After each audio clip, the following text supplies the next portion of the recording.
Hey everyone, welcome to Broadband Deployment News. There's a new report out from the NTIA that suggests that a lot of people that don't have home internet really aren't that interested. Be right back.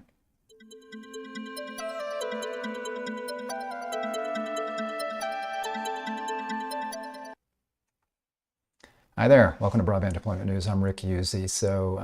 This is pretty interesting. So the NTIA has done this new analysis based on a survey that they sent out. It says new analysis shows offline households are willing to pay $10 a month on average for home internet service, though 3 in 4 say any cost is too much. So sorry, broadband, but they're just not that into you from the looks of this. See here, during Digital Inclusion Week, we are analyzing NTIA's internet use survey data that highlight disparities in internet adoption. Our analysis shows affordability as a driving factor around why some households continue to remain offline, confirming that cost of service is an essential part of increasing internet adoption. I would also say that, as we look through this, I'm thinking the value or the perceived value of home internet is maybe a bigger thing. So you see here, to dig into the issue more, NTIA added a new question. So the 2021 NTIA Internet Use Survey, we asked households not using the internet from home, at what monthly price, if any, would your household buy home internet service? The new survey question was a result of suggestions received from the public in response to our request for comment published in 2020, along with the results of 2 rounds of cognitive testing conducted by experts at the U.S. Census Bureau. So, answers to the new question showed that the mean price offline households wanted to pay was approximately $10 per month, though it's worth noting that 3 in 4 households gave 0 or none as their answer. So this is looking, as far as I can tell, this is looking at everybody, not everybody obviously, but this is looking, I should say, this should be surveying everybody. How am I going to put this? Everybody that they're surveying, I don't think are low income. I think these are people across the gamut who just don't have internet at home. I don't think they're looking just at low income households here. Interestingly, households citing expense as their main reason for non-use were more willing to pay some amount for home internet service. And I could see that, because if expense is the main reason they're saying, then it's like, well, it's just too expensive, but I'd like it, but it's just too expensive.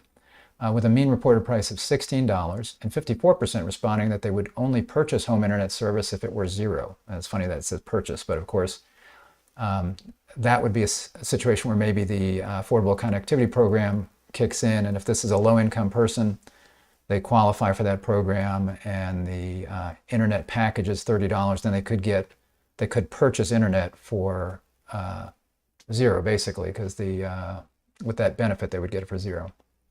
In contrast, households citing a lack of need or interest in home internet service were only willing to pay $6 per month on average, with 83% of the group giving an answer of 0.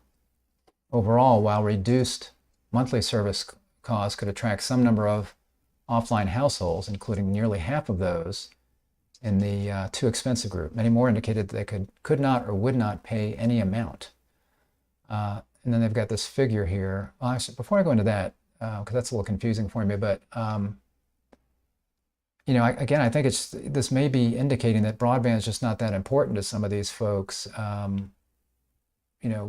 I think back to, and again, it could be perceived value.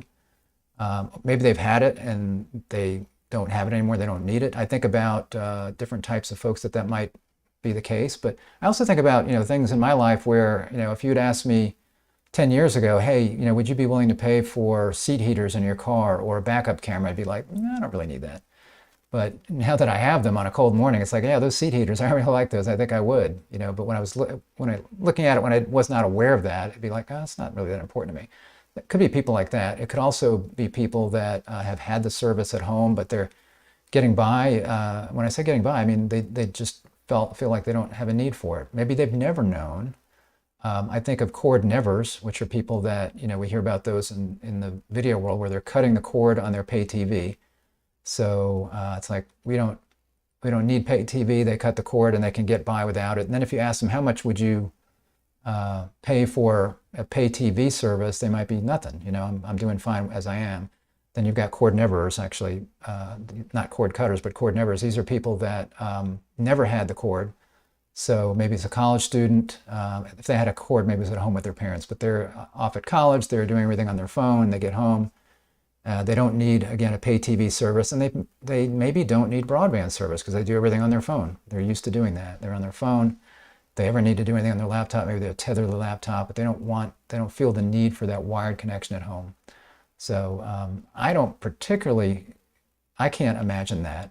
I like having a wired connection at home, but then again, I'm also a guy that still likes linear TV. So I still like to sit back on the couch with my remote and, click away at, first that's my go-to, right? I see what's on the regular pay TV service, go through the guide, see if there's anything on. If there's nothing on, then maybe I go see what's on a streaming service. So I'm a dinosaur, but I find fixed internet at home to be really important and something that I want. So again, we don't know why these folks are in this position or why they're saying that. But if you look at the data, it could be any of these reasons.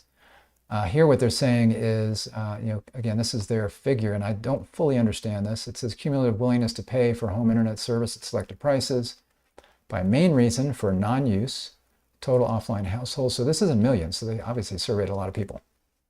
So you've got here, as the price gets lower, you get more people that are willing to get it, but you still have a ton of people that really don't want it. So you've got, at $50, a bunch of people say no interest, too expensive. Then you've got other. You can see at 40, the no interest is growing. Everything's growing. And then you get down here at 0, and you've got, again, I'm assuming that the orange, the way they have this laid out, the orange is no interest, the blue is too expensive, and the gray is other. And I would assume that holds true for all of these. So here you've got no interest at 0. It's 13.8 million. Yeah, that's like this. That's what they were saying, like 75%. And then you got 4.4 million that were too expensive, and then you got 5.9 million of other. I'm not sure what that other could be. A case of maybe not sure how to use it, those kinds of things. But obviously, a lot of folks here are saying that even at 0, they're not willing to pay for it. So to me, that suggests that these are folks that just don't see the value in this. It's just something they really don't need. It says here, these results further suggest that many within the too expensive category would likely purchase home internet service if they can only afford it, though for many of these households, the only affordable price is 0. Well, that could be the case, although, again, if you were to ask me back 10 years ago, how much would you pay for seat heaters, I could say, I'm not willing to pay anything for that. I could also say they're too expensive because, again, there's no value in it for me. So therefore, anything is too expensive. So there's not really a sharp break between these categories, I think. Too expensive could also mean I'm not really that interested. Even if, because again, if a lot of people at 0 are not willing to pay for it, that's what it's telling me. In contrast, households citing a lack of need or interest were much less willing to pay for a home internet subscription. Yeah, again, that would be the case, suggesting that there are other factors influencing non-use, such as a lack of digital skills or issues with accessibility. Again, I don't necessarily see that. A lack of interest doesn't mean that they don't have the skills. It just means that they don't see the value. That to me could be a big factor there, is they don't see the value in home internet. And again, this doesn't mean they don't have internet at home. Again, a lot of people can do on their phones what they want to do. They'll watch video on their laptop. Again, they could do that through tethering, or a lot of people just watch it on their tablet. They'll watch it on their tablet, they'll watch it on their phone.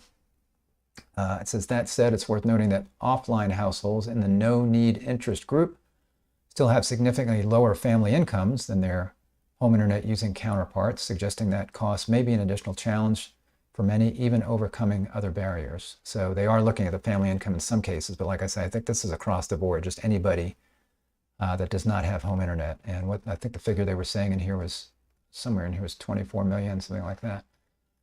So, that's a lot of people, but I think what this tells us is, that's a lot of folks, so let's say it's 24 million that don't have home internet, but a good number of those people just might not be that interested in getting it. So that doesn't mean, by the way, I'm not saying that we should not be getting every single household in the country connected up to internet. Well, I shouldn't say connected up, but the ability to connect to internet.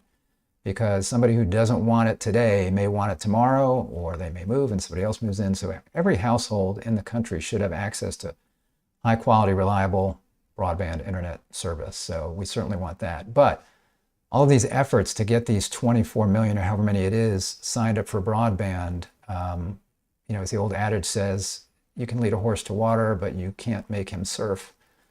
You see what I did there? So you can lead a horse to water, horse, surfing, but you can't make them surf the web, get it? Anyway, that's a bad joke. So, but that's kind of the way I see it, is that we've got a lot of people that may not necessarily want the internet. We don't know. There's not enough data in this, I think, in this survey as they asked it to really know, hey, do you really need it?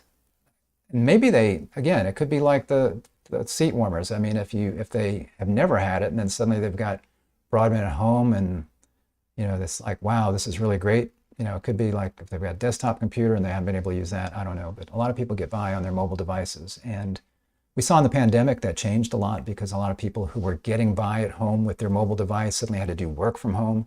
And that, I think, was why we saw a big spike in people upgrading their internet service or getting, for the first time, a fixed broadband service, because they realized, hey, I can do things at home that I, for entertainment the way I normally do it. But as soon as I need to start getting involved in work and doing Zoom calls and the kids doing school at home and those kinds of things, wow, that's not going to work. So a lot of people upgraded, but I think probably a lot of people have dropped that, because again, we see here that cost is an issue, especially if once that need is gone, they say, you know what, we can save that money. Of course, if they get a subsidy, if it's a low-income household and they get a subsidy and they're not paying for it, it's like, well, why then cancel that service? It's free. You might as well, if it's hooked up, might as well keep it. But a lot of people say even at free, they're just not that interested. So that tells me, again, we can try to promote the ACP and get a lot of people connected, but it may fall on deaf ears if it's something that is just not that valuable to them. And that's really, I think, what it comes down to in most cases, is they're not seeing the value. Maybe they don't need it. Maybe they've got their phone and other devices that are working just fine for them. All right, well, thanks for joining me. If this was helpful, you liked this video, even if you hated the joke, if you would please give me a like on the video. If you're not subscribed, click the bell. You'll be notified when I'm live. And I'm live every day. I'll see you next week for Broadband Deployment News. Take care. Bye-bye.